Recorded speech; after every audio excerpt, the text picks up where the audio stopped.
Orlando. Welcome to the OZone. Welcome to the OZone.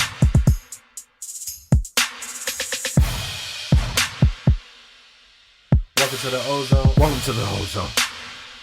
The voice of Magic fans. Welcome back to another episode of the OZone podcast, the voice of Magic fans, episode 19. Welcome back, gentlemen.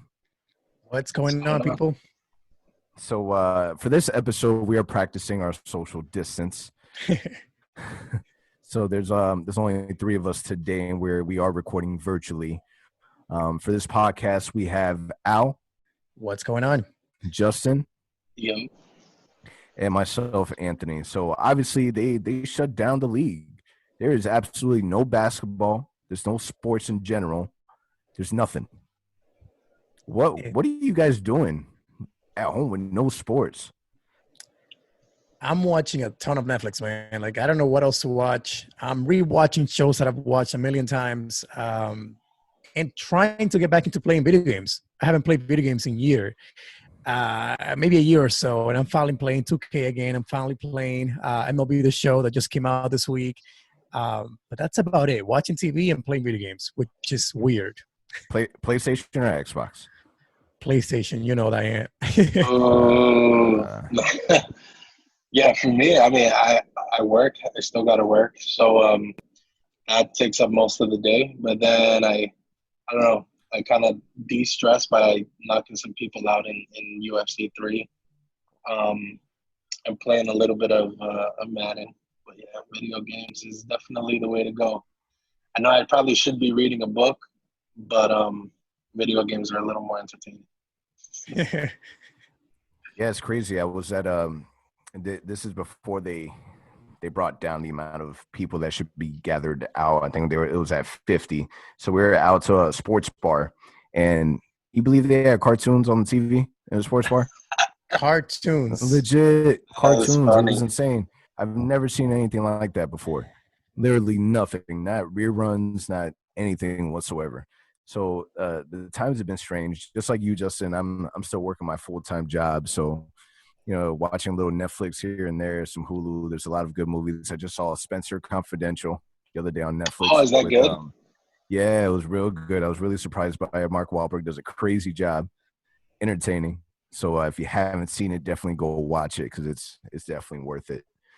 But I mean, how do you think this all impacts? So apparently there was a report that the Orlando Magic used the same plane that the Utah Jazz flew in, right? So there was a little scare that some of the Magic players might be impacted.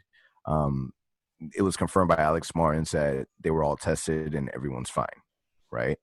But how do you think this all impacts not only the team right now, where it seemed as if we were going on a roll similar to how we were last season, and we were really pushing for that 7th seed? It's unfortunate. I mean, the timing, in my opinion, it couldn't be worse. Like you mentioned, our offense has been clicking like there's no tomorrow. If I'm not mistaken, we have the best offense in the league since the All-Star break, which is mind-blowing to me. I mean, we've every week we keep saying the numbers, and we are 30th, 29th. We finally see a glimpse of what this team should look like on offense, even better than we all expected. And then this happens. But at the end of the day, I mean, it's understandable. Health comes first, the health of players and fans. But it's unfortunate. I mean, our team was rolling. We were on the middle of a 3-game winning streak. But again, it is understandable after all. Yeah, I agree. I don't know, man. I think it kind of shows people how much your life is really full of entertainment. Because, like, with no sports on, it kind of feels like the world stops. But for the Magic, it's just, like Al said, it kind of sucks at the time that it happened. Because we had such bad stretches this year. If this happened a couple weeks, before All-Star break, it wouldn't have been that bad. The team would have been able to rest, reset. But right now, going into the later part of the year and into the playoffs, you want to carry that momentum. So it kind of sucks that, the guys got to stop playing. But at the same time, it's like, how many of them were playing with injuries? Like they're also recouping, rehabbing, and resting, which everybody could always use. So it might not hurt that bad. Yeah, it's been crazy to see all the different NBA players that on social media they're expressing how bored they are. Like this is like way too much free time for them. A lot of them are jumping into the TikToks or the video gaming. I think I watched a clip today where I believe it was Bradley Beal that he made a deal with his wife. For every 3 hours of video games he plays, he has to make one TikTok video with his wife. That's funny. So it's crazy to see. I saw a video of Trae Young shooting socks into a trash can from different, areas in the room. I saw Luka Doncic playing soccer with a toilet paper. It's just been really weird because this is kind of the entertainment that we're forced to watch. And in regards to how it impacts the Magic, man, I miss seeing my boys out there. Especially during this time frame and the thought of, I guess the only good, as you said, was, maybe the next Magic game that we see might be with Jonathan Isaac, Chuma Okeke, and Aminu in the lineup. We don't know how long this is going to be to where we don't have Magic basketball. I'm hoping that it does come to a point where we're able to see at least the playoffs, because I think this team definitely deserves it, especially when we think about all the different adversities they had to run through. Now, what I find crazy is the whole NBA shutdown really came from Rudy Gobert. So he's been really the one that people are pointing their fingers to, and it seems like, Justin, your dude Evan, he's been standing up for him a lot. I mean, yeah, I think it's kind of crazy to think, yeah, he touched all those microphones at the end of the conference or whatever it is, but when you think about a pandemic, which is what the coronavirus is, right, which means it's spread throughout the entire globe, I don't know, even though it's spread so much, you don't think that it's going to be you.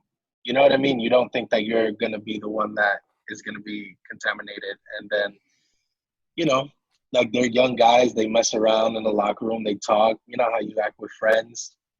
It's normal interaction that would have been normal had nobody got, contaminated with the virus. But I think now that they have been, it's like, oh, Rudy was being irresponsible. It's like, was he, or was he just being who he was and just so happened to be infected without knowing it? So I think Evan has a good point. I think a lot of social media kind of, one person says one thing and then everybody kind of jumps on it because it's a popular thing to say and everybody attacks. But if it was your personal life and your personal interaction, I think people would be more understanding of how easily it is to get other people sick. Yeah, I think it didn't help, the whole joking around with the microphones thing. And then Donovan Mitchell did say that he was doing kind of similar things in the locker room as well with their equipment. So it's unfortunate. But like you mentioned, that could easily be one of us joking around on a podcast, recording live, messing around with each other, thinking, hey, we don't have it. We're good. We're just joking around. But unfortunately, he did have it. And here we are now. So, I mean, I don't mind what Fournier is doing. It's just, I mean, it came off kind of weird that he plays for a different team. I understand they're from the same country and all that, but he did go a little bit above and beyond protecting his guy, which I understand. But not only were they teammates, yeah, like not only are do they play for the same country, they're friends, and they've kind of broadcasted their friendship out loud before this whole thing. So I don't know. I think it's easy to think, oh, your brothers are only the guys that are on your team. But there's other dudes that you're friends with or that you're cool with that don't play for your team. Yeah, I mean, they're very similar in age. Like you said, they've broadcasted their friendship. And I think that friendship even expands a little bit out to Nikola Vucevic as well. But I think that everyone deserves a best friend like Evan Fournier. That dude has stood up for him like that was his man. Like no one else. Yeah, it was like one thing after another. Yeah, he was trying to fight every troller on Twitter. It was insane. I think I kind of agree with them in the sense that I feel like it's naive to blame everything on Rudy. At the same time, he was extremely careless. Extremely careless. We don't know if he's the one that got it from Donovan Mitchell. We don't know if it really worked that way, vice versa, whatever the case may be. what makes it tough is that it's not like Rudy Gobert was just some random player. It's not like he's a 12, 13 person on the bench. Like this is a legitimate, impact player in the NBA that's been affected. And now after that, you immediately start to hear the Donovan Mitchells, the Kevin Durant. So now it's really becoming a really big deal because these are people need to understand that this is investments. These are products on the floor that people spend a lot of money. These teams are spending a lot of money on. And it's a big deal. And I definitely agree with the shutdown that the NBA decided to do. It's just crazy how you see the importance of NBA in basketball.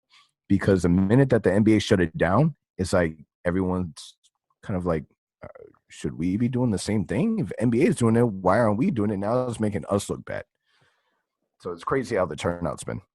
Now, something that I saw that was interesting on Twitter, Evan Fournier, he discussed his top 5 pickers in the NBA. Pick setters. Pick setters and pickers. And he listed some interesting names. A few names I looked at it, I'm like, really? And then others that are missing a name, I'm like, whoa. So his top 5s are this. First one was Steven Adams, which I get. It's a big Makes dude. sense. Right? Big body. Second was DeMontis Sabonis, Ian Mahinmi, Rudy Gobert, which that one we understood, and Bam Adebayo. What the names that we didn't see on this top 5: Nikola Vucevic, Mo Bamba. It's strange, man. Justin, I'll pass it on to you, Justin. You take the floor. Is it weird? Is it weird? Is it weird that he decided to add a Miami Heat player before he added Nikola Vucevic? They run set plays, high screen and roll. They run it on a daily with them two. That's our goal to play. I think realistically, like there's this idea that like you only gotta ride for your teammates and be oblivious to everybody else's talent is kind of like crazy. I think you could appreciate other people's talent and other people's skill without it like being a bash to your teammate. I don't know, man. Some of those I agree are questionable, but I think Steven Adams, that's a legit choice for anybody in the league. Bam Adebayo, that's a legit choice for anybody in the league. Rudy Gobert, that's a legit choice for anybody in the league. And I don't know, the other two, are a little questionable. But like I said, you shouldn't not be able to appreciate somebody else's skill level just because they're not on your team. So maybe the fact that Vooch isn't there, I wouldn't consider Mo Bamba a top 5 pick setter anyway. But maybe the fact that Vooch isn't there isn't a sign of disrespect. It's just like, you're not in my top 5. And I mean, I don't think the issue is not naming, Vucevic or Bamba in the list. I don't even know. I didn't go back enough to know where that kind of started from, that list. But I do find it kind of weird, like Sabonis. I've never played against him. I don't play in the NBA, but you would think that, again, a guy like Vucevic or even Ken Burch, who he's played with enough, would get an honorable mention. And I think he did afterwards mention Burch as a player that deserves to be mentioned in the list. But I did find it kind of weird that Vooch didn't get a mention there at all, not in the list and not even afterwards. But again, that's the guy that sets picks for him game in and game out, and that's the number one play they go to. It's that pick and roll with Fournier and Vooch. But again, it is his opinion. I know there's some friendly names in that list. I know Mahimi is also from France, and he played with him in the past. So I mean, I get it where he's coming from, but it's a weird list. Or because we know Evan likes to troll a little bit. Maybe he's trolling Vooch. Maybe him and Vooch go back and forth talking smack to each other, and Evan knows that he can push. He likes to troll Mo Bamba. Mo Bamba, I get. Yeah. Nikola Vucevic, that's your Euro bro. You know what I mean? Yeah, but him and Vooch go at each other all the time.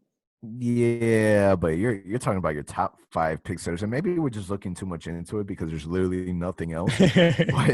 but he should at least threw his boy a lob there. Now I will add that a Twitter follower had ended up saying that, what about Marcin Gortat? In his opinion, Marcin should be number one. And Evan Fournier responded, I just said active players, but Marcin is in my top 3, and he is not number 3. So he ranks Marcin Gortat pretty high up there. So I still think that just out of loyalty to the team that he should have threw, as much as I agree with Bam Adebayo being a really good pick setter, he should have left that Miami out and put any Magic. I don't care. It could have been Kem Birch. At least do it for the franchise, do it for the team. Miami does it. They don't go by facts. True. Evan even threw a lob at Bismack Biyombo. So that's crazy. So you got pretty much every Magic center that has played for the Magic recently, right? You got Gortat, you got Biyombo, you got Birch, but you could not get Vooch or Mo Bamba in there. That's saying something. But Mo Bamba's not even a top 5. He's not even close. So like, I get Mo, but Vooch, come on, man. Like, you telling me that? I don't know, man. It's just some names in that list that I would say, hey, even just for being a good teammate, I'm gonna throw out there and say Vooch just to. So what do you guys think? You think he's sliding Vooch on purpose? No, I think he was being honest. Like, I think that he was just being extremely honest with the response that those are his top 5 pick setters, and he honestly does not feel that Nikola Vucevic is at top 5. Now, granted, Nikola could be number 6. He just didn't make the cut. We don't know. He only says top 5, but at least give your boy an honorable mention at the very least, or add a little slide like, sorry, Vooch, anything. Like, that's exactly your boy. That's your go-to. Like, if Aaron Gordon is saying it, no big deal. But Evan Fournier uses how many points has you mentioned this earlier, Al? How many points has Evan Fournier scored off of that high screen? It's the majority of it, man. Like that's the go-to play for the Magic. So that's the weird thing. Like, I understand the being honest part, but this is the guy that has given you, honestly, the contract that you got and the one you're about to get in a few years, or a few months here. So I don't know. I just feel like at least a little honorable mention would have been appreciated. Yeah, I find it a little weird because I feel like any other NBA player, anyone would at least gave one person from their team, at least one, guaranteed 100%. Granted, it's not the same talent level, but damn well LeBron James is going to shout out Anthony Davis, Kyrie Irving is going to shout out Kevin Durant, Jason Tatum's going to shout out Jaylen Brown, and so on and so forth. It's just the way that it is. So the fact that he didn't name Nikola Vucevic, and again, we might be looking too much into it, I found it a little weird, a little off. Yeah, I agree.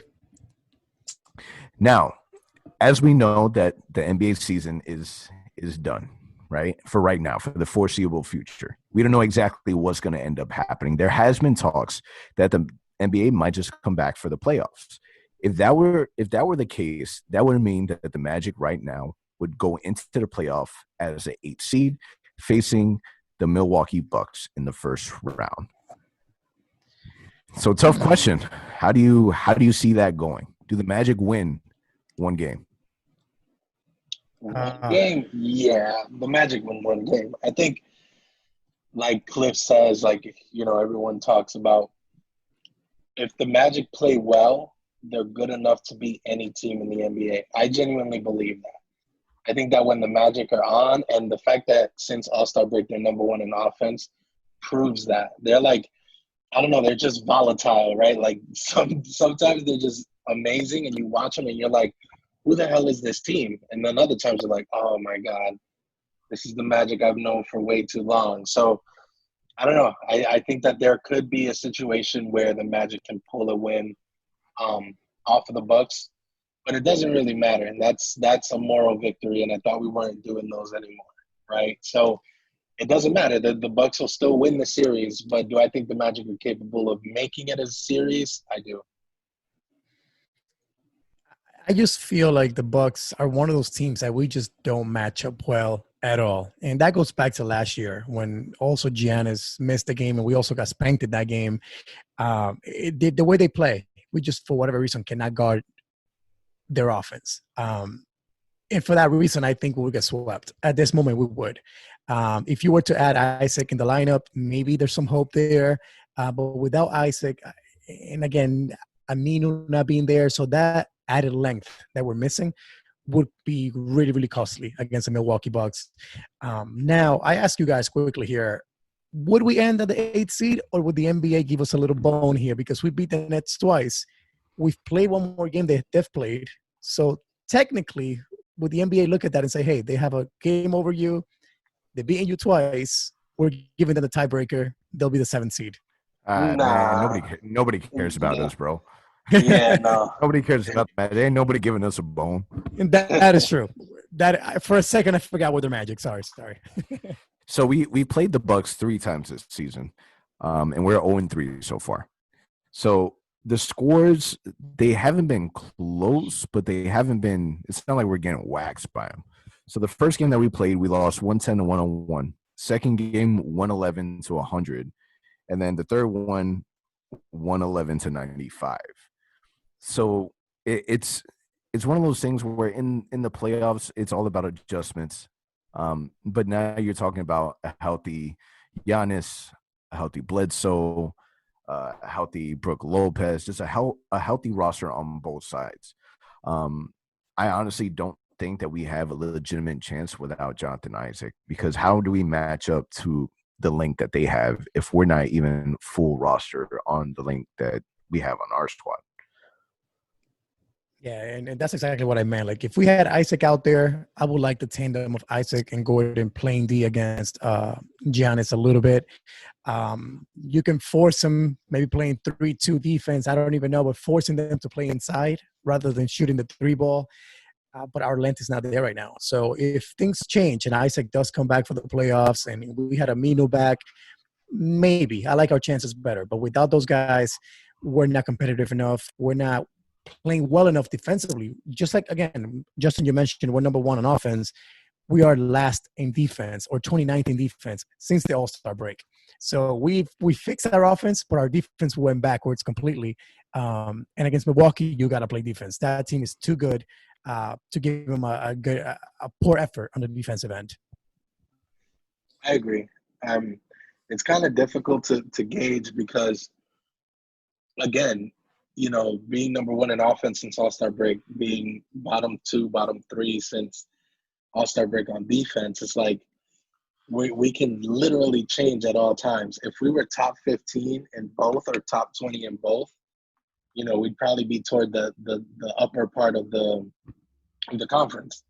So it's like when these guys go out there, you don't know what you're going to get. You don't know if you're going to get elite level defense and can't put up 100 points, or if you're going to score 135 and just win because you outscored your opponent 135 to like 134. It's crazy. So it'll be interesting to see. I think even kind of like at the end of last season, Orlando's one of those teams that you don't really want to see in the first round of the playoffs, because while you might think that there'll be an easy win, it could change up for you really quick. Yeah, it's interesting to see how the NBA proceeds, because how does that look like? Do they decide that, hey, we're going to start playing in July and then enforce everyone takes a corona test just to make sure that everyone's negative with it at some point? Like, how would that work? So that's why I honestly feel that they might just cancel the season in total and just scratch it off and get to next season. But if they don't, I would hope that the NBA decides to get a little creative. Like this year has already been, too complicated, too crazy. There's so many bad things that's happened, from David Stern to Kobe Bryant to now dealing with this craziness. It is really weird. Now, something interesting that Spencer Dinwiddie came out with was the idea of having a 28 team tournament, kind of like a bracket, NCAA March Madness type bracket of 28 teams. How would you guys like seeing something like that happening? And if that were the case, would you still crown the winner the NBA champion? And then would that NBA champion title still be worth the same? I mean, it'll be fun to watch. Anything is better than nothing right now, right? So if that's the way they come back, I'll take it as a tournament and do a March Madness style. But then part of me also understands the NBA is too historic. They like things to be done properly in the right way. So I would have a hard time, and many fans across the NBA would have a hard time saying whoever the champion is of that tournament is the NBA champion. It goes against everything that we've watched in the past. The best of 7, best of 5 playoff series. But again, to finish the season at least, it'll be fun to watch. Personally, myself, I wouldn't like it. I would rather have them come back best of 5 first couple of rounds, and then do best of 7 after that. But again, if that's the only option, I'll take it. Yeah, I think it's a difficult situation. Initially, it was supposed to be a 30-day kind of delay on the league or pause on the league, which wouldn't have changed all that much. But now we're looking at 8 weeks at a minimum. 2 months is a long time. I think, I don't know, that's what, 60 days? And then you're going to, if you do anything other than the 2018 tournament, you're going to cram a season and postseason into how many months? And then how is that going to impact the start of next season as well? So it's a weird situation. I think the NBA is probably, and it's hard to say because it's still a business. You know what I mean? You don't want to lose all of this money. But like Al said, they are a traditional league. They like doing things traditionally because there's a value to that. So I don't even know if this season continues. I think this will be one of those seasons that doesn't have a champion. Now, one thing that I'm not sure if you guys watched the interview with Adam Silver a few minutes ago with Rachel Nichols on ESPN. One thing that they talked about briefly was what's going to cause the NBA schedule to be adjusted going forward. And by that, they meant there's been rumors in the past of the NBA regular season starting Christmas Day. For many, many years, I've been talking about that. So this might be the start of that. It might be where the NBA resumes back in June, July. It ends in August, a couple of months off. You got the draft, free agency, a couple of months off, and the season starts back in December. So there are ways they can still fix this and resume the season, finish the playoffs, but then it will adjust the NBA going forward forever. One thing that Silver did mention in that interview is that the reason why the NBA is done the way it is right now is because people viewed summer as a downtime. Kids were playing outside a lot. They didn't want to have the NBA going on in the summer. But now everything's in your phones, right? So you're watching games on your phone. You're traveling with your family. You can catch the games no matter what. So it's going to be interesting to see what the NBA decides to do. But I do feel there's a way that they can resume the season. It would just have an impact on the NBA going forward for years to come. And if the NBA is okay with that, we may have basketball here going on regularly once everything is resolved. But that remains to be seen. Yeah, it's tough because if they don't resume the season, now you're talking about a lot of employees that work for these teams that may struggle, depending on their compensation and how their salaries and stuff work. Now, it's really good that you have a lot of these teams that are stepping in and a lot of players. And I'm honestly really proud to see that the Magic were one of the first teams to really do this. Dallas, Mark Cuban was the first one to talk about it publicly, but the fact that the Magic were one to step up, just recently they contributed $2 million to pay hourly employees during the suspended season, and the fact that it was Nikola Vucevic, Aaron Gordon, I believe Jonathan Isaac, Markelle Fultz. I might be missing a couple names, but a good handful of players that are coming out of pocket to support is really, really good to see from the team. Yeah, I mean, I know the Magic caught some hate early on because they were not one of those teams that had mentioned they were going to be helping out those employees right off the bat. But it's amazing what they're doing. I think it's the highest amount that any team has committed to playing their employees. The players jumping in and helping out as well.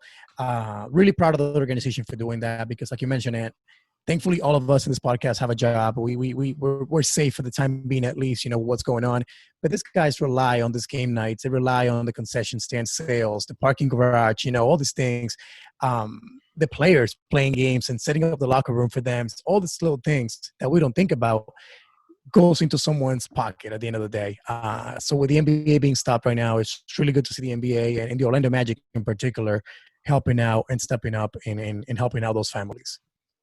Yeah, I agree. But I also feel like it was a learning opportunity for a lot of people, that you don't have to be the first person or the first group to do something for it to hold value, right?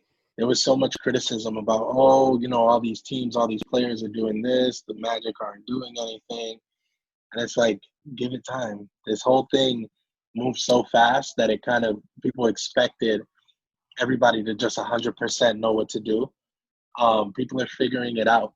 Pro athletes are figuring it out. Organizations and teams are figuring it out. And it takes time. I am happy to see that, the players did contribute, that the DeVos family did contribute. It kind of further shows, that this is a good culture to be in, be a part of. It's a giving culture. It's a culture that cares about other people. And you don't have to be the first to show you care. The Magic preach so much about being, a character first organization, and this is one of the moves that to me mirrors that. It's good to see that they not only take care of, their players, but it's like Mo Bamba said. Mo Bamba was one of the one that also contributed. That he says that the employees in that arena, they're my teammates too. So I'm gonna have their back the same way that they have my back. And that's exactly what you want to see from the players on your team and the people that represent this franchise. It really sets the tone, and it goes to show that they're really a part of the community, and they're part of they're not just a part of the team, they're part of the city. So big stuff, man. I was really excited to see it, and man, I just hope that I can't do too much more without this basketball. So it is fun to see that Fox Sports, they're going to be playing some of the past Orlando Magic wins upcoming soon. So that's going to be exciting to see. Yeah, I think it's going to be on game nights where the Magic were supposed to play. They're going to have their wins so far this year. They're going to be playing those. And the NBA just announced also NBA League Pass. It's going to be for free for everyone.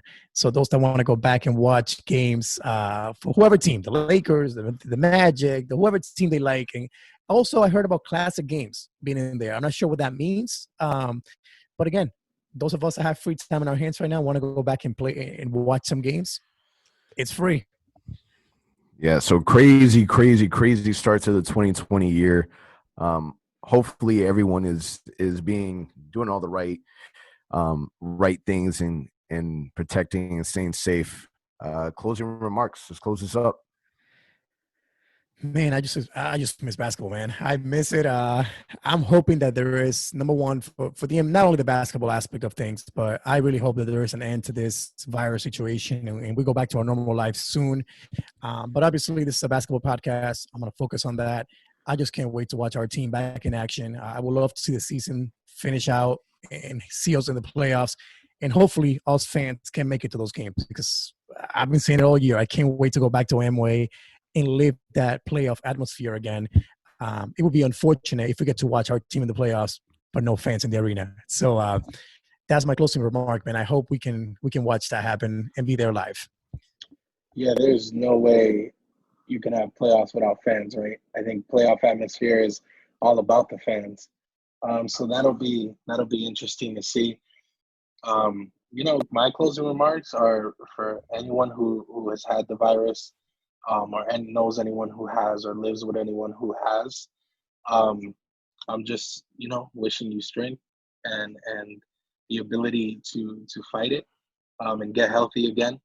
And I think this is a great opportunity to connect with people that you haven't connected with in a long time, whether it be virtually, over the phone, call your family, spend some time, tell people you love them, and take care of yourself.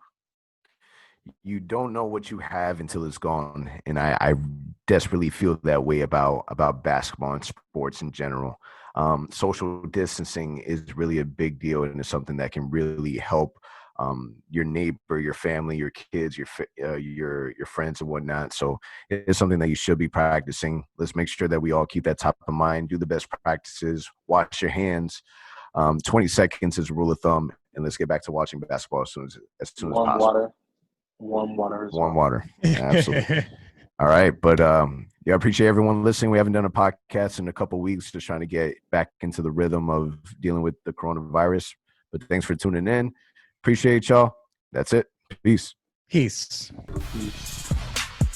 Thank you for listening to the OZone podcast, the voice of Magic fans. Be sure to visit our website, theozonepod.com. And remember to subscribe, rate, and leave a review on all your favorite podcast listening platforms.